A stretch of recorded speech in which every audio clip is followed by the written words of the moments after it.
Hello everyone, मेरा नाम साईनाथ कदम है। इस वीडियो के अंदर मैं आपको एग्जैक्टली बताऊंगा कि आपकी एमएससीईटी की एग्जाम कब हो सकती है। सारी चीजें मैंने यहां लिख के लाया हूं, एक एक डे को मैंने काउंट किया है, सारी चीजें आपको एक्सप्लेन करूंगा। वीडियो को बड़े ध्यान से देखो, आपको कोई भी पार्ट मिस नहीं करना है। इससे पहले हमने बहुत सारे वीडियोस प्रोवाइड किए, अभी तक वो नहीं देखा तो जाके उस चीज को देखना। और वीडियो के एंड में मैं आपको एक ऐसी ट्रिक बताऊंगा, ऐसी चीज बताऊंगा जिसको देखने के बाद आपके कम से कम 10 से 15 मार्क्स इंक्रीज हो सकते हैं। और गारंटी देता हूं इस चीज को, उसको देखने के बाद डेफिनेटली आपके मार्क्स इंक्रीज होंगे। तो वीडियो का अंत में देखना कि मैं कौन सी चीज बताता हूं और इसको चीज को समझने की कोशिश करो कि आपकी एग्जाम पॉसिबल कब हो सकती है, क्योंकि कहीं ना कहीं हमें एग्जाम कब होने वाली इसका पता चलना बहुत जरूरी है, ताकि उसके हिसाब से हम हमारी प्रिपरेशन को इंक्रीज कर सकते हैं। हमें कब देना है मॉक पेपर, सारी चीजें आपको पता होनी चाहिए। इसलिए आपका डेट कब हो सकती है इस चीज को देखो, मैंने सारी चीजें यहां लिख के लाई। सबसे पहले बात करेंगे, सबसे पहले बताया गया था कि आपकी जो एमएससीईटी की एग्जाम हो सकती है वो जुलाई के एंड में पॉसिबल हो सकती है। सबसे पहले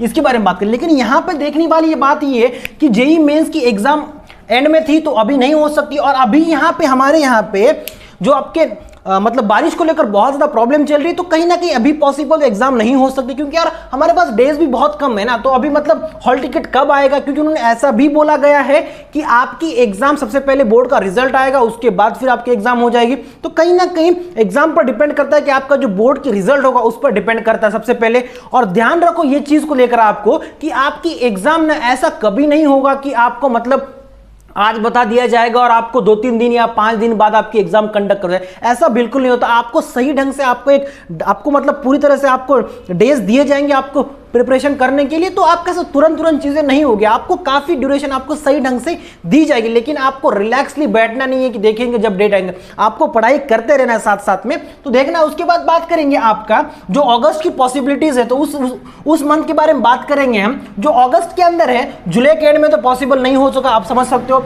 अगस्त में अगर बात करता हूं 3 to 9 अगस्त के बीच में बिटसेट की एग्जाम है, चीजों को समझ रहे हो। और इन दोनों के बीच में मतलब जेई के एंड, मतलब जो आपकी जेई मेंस के एंड होगी जुलाई के एंड में, और यहां पे इन दोनों के बीच में 7 डेज है। तो 7 डेज में आपकी सीईटी पॉसिबल नहीं हो सकती है। तो आप भी समझ सकते हो, चीजों को समझ रहे हो, क्योंकि 7 डेज बहुत कम है, तो इनके बीच में नहीं हो सकता। और इतना ज्यादा कॉम्प्लिकेट नहीं बनाएंगे चीजों को, समझ रहे हो चीजों को, इतना मतलब आपकी बहुत कम दिनों में तुरंत चीजें नहीं करेंगे, सही ढंग से आपको टाइम दिया जाएगा। उसके बाद बात करेंगे आपका जेई का, आपका जो 4th अटेम्प्ट है वो 25 से लेकर 2 अगस्त के बीच में है, समझ चीजों को। और इन दोनों के बीच में 15 डेज का गैप है, तो ये एक पॉसिबिलिटीज बन रही है, लेकिन यहां पर भी एग्जाम नहीं हो सकती। इस चीज के बारे में आगे एक्सप्लेन करूंगा, मैंने यहां कुछ चीजें लिखी है।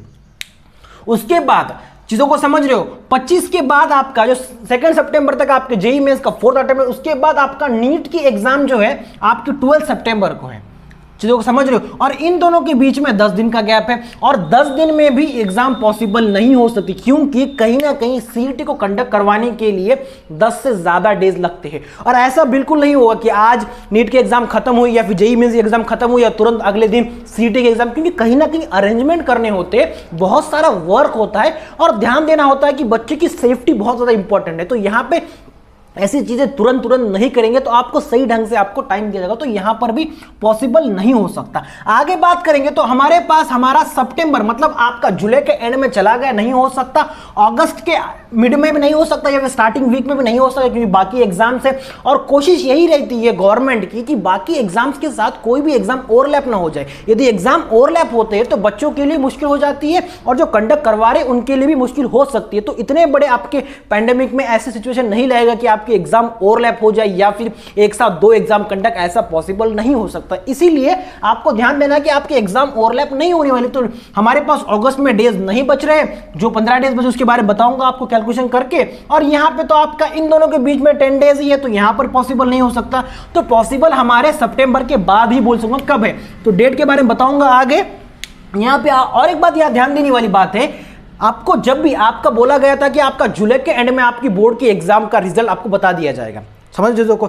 लेकिन कहीं ना कहीं जब आपका बोर्ड का रिजल्ट लगेगा उसके 3-4 दिन बाद आपकी डेट अनाउंस होगी ना, तो ऐसा तो नहीं होगा जिस दिन बोर्ड का रिजल्ट लगा उसी दिन आपकी डेट बता देंगे फिर तुरंत आपको हॉल टिकट, ऐसा सिचुएशन नहीं होती है। तो आपको बोर्ड का रिजल्ट आएगा, उसके 3-4 दिनों बाद आपकी डेट अनाउंस होगी, समझ रहे हो। उसके बाद अनाउंस होने के बाद 7-8 दिन, अगर बहुत मैं कम बता रहा हूं ये डेज, चीजों को समझ रहे हो, 7-8 डेज के बाद आपका हॉल टिकट आएगा।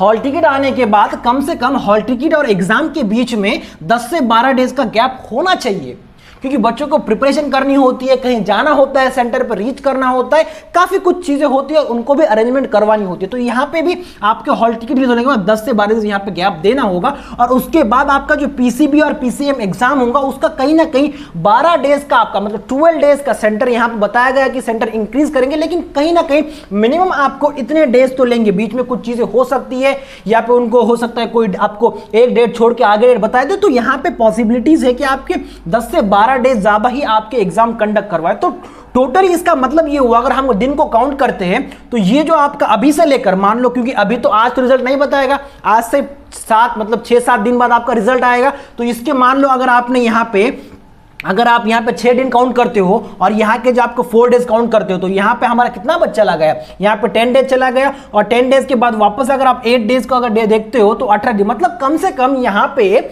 हमारा सारी चीजें करने में कम से कम 20 दिन चले जा रहे हैं। चीजों को समझ रहे हो? अगर हमारे 20 दिन चले जाते हैं तो हम कहां पहुंच रहे हैं? आज मान लो अगर आपका जो भी आपकी तारीख 26 आपके पास मान लो, तो यहां से हम 15-18 के आसपास चले जा रहे हैं। कहां पर? अगस्त में। अगर मान लो 18 तारीख को शुरू भी हो जाता है, 15 तारीख को शुरू भी हो जाता है, तो इतनी चीजें कॉम्प्लिकेट नहीं हो सकती, क्योंकि 25 तारीख को तुरंत आपका जेईई मेंस का पेपर है। समझ रहे हो चीजों को? तो यहां पे ऐसी चीजें इतनी ज्यादा कॉम्प्लिकेट नहीं हो सकती। चीजों को सही ढंग से अरेंज करने के लिए यहां पे डेफिनेटली सीईटी सेल को क्या करना होगा, नीट की एग्जाम 12 सितंबर है, उसके तुरंत बाद ही नहीं, उसके 1-2 दिन बाद फिर हो सकता है आपकी यहां पे आपका जो आपका 15 सितंबर है, जो आपकी ये डेट है, इसके बाद ही आपकी इस तारीख को हो सकता है, या फिर इसके बाद ही होनी चाहिए। इसके बाद यार मतलब ऐसा नहीं कि बहुत आगे खींचा जाएगा आपको, बस आपको ध्यान देने वाली बात है कि आपका जो मिड ऑफ सितंबर है वहां पे आपकी एग्जाम स्टार्ट हो सकती है डेफिनेटली। और आप भी खुद भी लॉजिक लगा सकते हो, इतनी ज्यादा कॉम्प्लिकेट चीजें गवर्नमेंट नहीं बनाएगी, और बच्चों का ध्यान देना बहुत ज्यादा जरूरी है। तो आपको समझना है। अब ये मत सोचना कि हमें एग्जाम का बता दिया जाएगा 1 मंथ पहले, तो हमें कोई पढ़ाई करने की जरूरत नहीं है, हम रिलैक्स बैठते, ऐसा बिल्कुल मत करो। अगर आप ऐसा करोगे तो आपके लिए मुश्किल हो सकती है। आपको जो भी आपके पास टाइम मिल रहा है उस चीज का सही ढंग से आप यूटिलाइज करो, उस चीज को प्रिपरेशन में लगाओ। बाकी एग्जाम दो, मॉक पेपर दो, आपका जो कंसेप्ट्स क्लियर नहीं उस चीज को देखो। आप YouTube पर बहुत सारी वीडियोस अवेलेबल, उस चीज को देखो। और मैं जो बताने वाला था आपके 10 to 15 मार्क्स इंक्रीज, मैंने क्या किया यार, मैंने इंटीग्रेशन पर मैंने कम से कम 9 से 10 ट्रिक्स ऑलरेडी यहाँ पे अपलोड कर चुका हूं, जाके उस चीज को देखना। ट्रिक्स मतलब क्या, आपका शॉर्टकट, मतलब विद इन आप 8 to 10 सेकेंड में आप क्या कर सकते हो, इंटीग्रेशन के क्वेश्चन सॉल्व कर सकते हो। इंटीग्रेशन का मैंने अभी लाया है, उसके बाद में डिफरेंशियल इक्वेशन का लाऊंगा, डिफरेंशिएशन का लाऊंगा, कोनिक सेक्शन का लाऊंगा। जो भी बच्चों को हार्ड लगते हैं तो सारी चीजें मैं आपके लिए